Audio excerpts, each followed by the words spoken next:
Hello மக்களே, welcome back to our channel simple menu cooking. இன்னைக்கு நம்ம பார்க்க போகிற ரெசிபி மைசூர் பாக். வாங்க வீடியோக்குள்ளே போகலாம். மைசூர் பாக் செய்ய தேவையான பொருள் என்னென்னு பார்ப்போம். 1 கப் கீ, 1 கப் கடலை மாவு, இது 1/4 கிலோ, 1 கப் சர்க்கரை. நம்ம கடலை மாவு எந்த கப்பில் அளக்குறோமோ அதே கப்பில் சர்க்கரை எடுத்துக்கணும். எண்ணெய் தேவையான அளவு.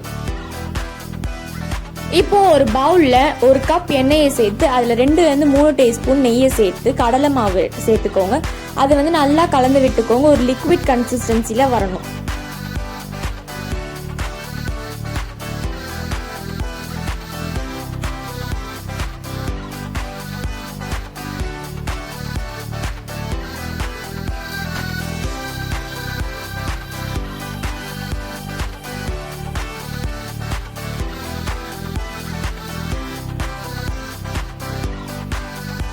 இந்த மாதிரி லிக்விட் கன்சிஸ்டன்சியில் வரணும். நீங்கள் மிக்ஸ் பண்ணும் போது உங்களுக்கு ட்ரையாக இருக்க மாதிரி இருந்துச்சுன்னா நீங்கள் இன்னும் கொஞ்சம் எண்ணெய் இல்லை நெய் சேர்த்துக்கலாம். இப்போ நம்ம ஒரு பேனில் தண்ணியை ஊற்றி தண்ணி நல்லா காஞ்சதுக்கு அப்புறமா நம்ம சுகர் சேர்த்து சுகர் சிரப் ரெடி பண்ண போகிறோம்.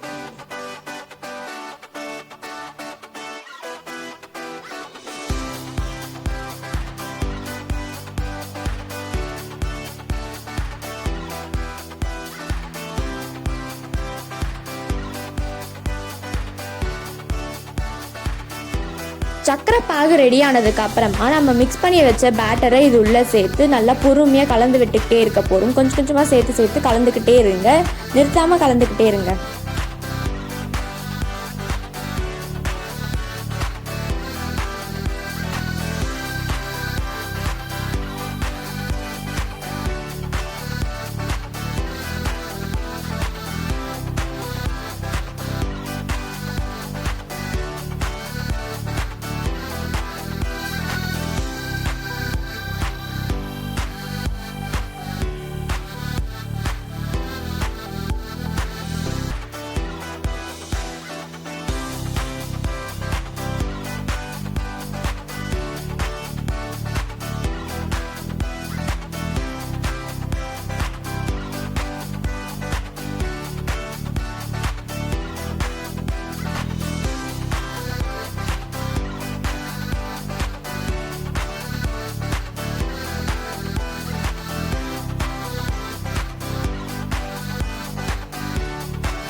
இந்த மாதிரி நம்ம கைவிட நல்லா கிண்டிக்கிட்டே இருந்தாதான் கெட்டியான பதத்துக்கு வரும்.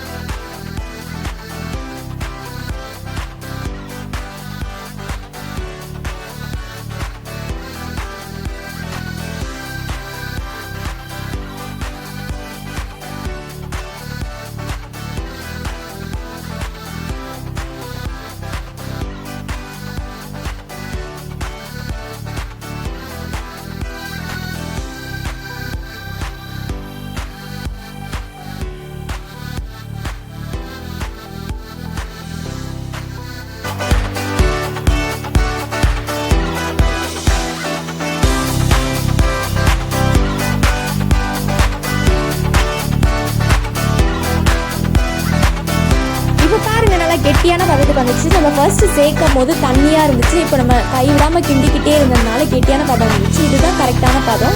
இதுக்கப்புறமும் நம்ம கிண்டிக்கிட்டே இருக்கக்கூடாது. இப்போ கேஸ் ஆஃப் பண்ணிடலாம். இப்போ நம்ம இந்த டைமில் ஒரு பிளேட்டில் எண்ணெய் இல்லைன்னா நெய் தடவிட்டு இது சூடாக இருக்கும் போதே நம்ம அந்த பிளேட்டில் கொட்டி நல்லா ஈவனாக டிஸ்ட்ரிபியூட் பண்ணி வச்சுக்கோங்க.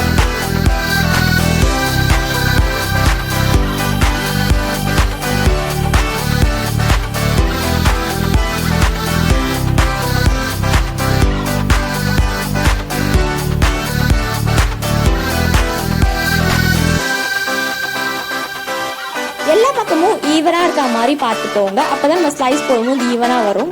இப்போ நம்ம ஸ்லைஸ் பண்ண ஆரம்பிச்சிடலாம். இது நம்ம பிளேட்டில் ட்ரான்ஸ்ஃபர் பண்ணதுக்கு அப்புறமா கொஞ்சம் நேரம் வெயிட் பண்ணி ஆற வைக்கணுன்ற அவசியமே கிடையாது. சூடாக இருக்கும்போது நம்ம ஸ்லைஸ் பண்ணால் அழகாக ஸ்மூத்தாக ஸ்லைஸாக வரும். அதனால் ஒன்றும் பிரச்சனையே கிடையாது. அவ்வளோதான், நம்ம சுவையான ஸ்மூத்தான மைசூர் பாக் ரெடி ஆகிடுச்சு. இதை நீங்களும் உங்கள் வீட்டில் ட்ரை பண்ணி பார்த்துட்டு எப்படி இருக்குது அப்படின்றது கீழே காமெண்ட் பாக்ஸில் கமெண்ட் பண்ணுங்கள். அண்ட் இந்த மாதிரி இன்னும் டிஃப்ரெண்ட்டான சுவையான ரெசிபிஸ் பார்க்குறதுக்கு சிம்பிள் மெனு குக்கிங்கை சப்ஸ்கிரைப் பண்ணிட்டு மறக்காமல் பக்கத்தில் இருக்க பெல் ஐக்கனை கிளிக் பண்ணுங்கள்.